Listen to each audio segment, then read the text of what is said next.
Surprisingly, this is one of those stories I forgot about until a few days ago, when I was talking to a school friend on call and I got reminded of this. She was pretty freaked when I told her and I got recommended to put it here. So here I am, lol. This happened when I was roughly maybe 7 or 8, so some of the details are fuzzy, but I remember it pretty vividly. This may seem like unimportant context, but my family had just moved to America and were renting the top portion of your regular suburban house in a pretty safe cul-de-sac. I had friends, they were triplets, about 3 or 4 houses down, not far at all. Every day I'd go hang out with them, and around 9 or 10 in the night, my older brother, around 11 or 12 I'd say, would make the 2-minute walk and come get me and walk me home since I was pretty young. One night he came to get me as usual.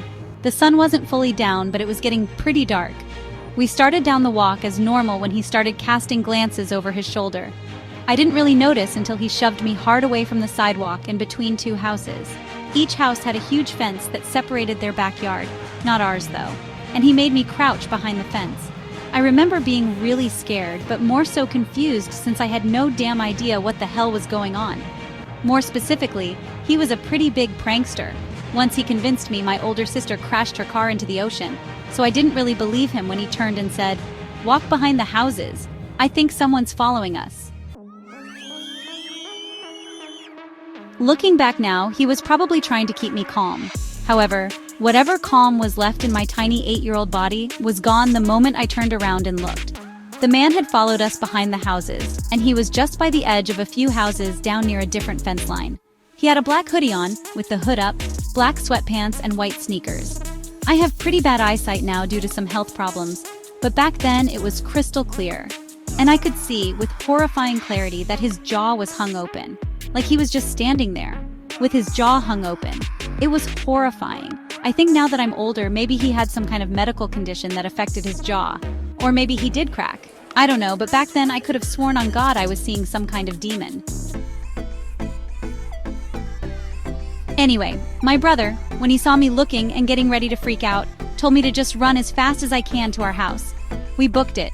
Neither of us looked back, but we were scared out of our minds. Like I said, we only rented the top portion of the house, so the bottom, with the sliding door in the backyard, belonged to some other tenant. I don't remember if she was home or not, but I remember tugging that thing open and locking it as fast as I can. And when I looked up, he was there in the yard, a little way away from the door, staring at us. Me and my brother told my sister and my mother immediately. My father was away on a work trip, but nothing came of it. Not until the day after.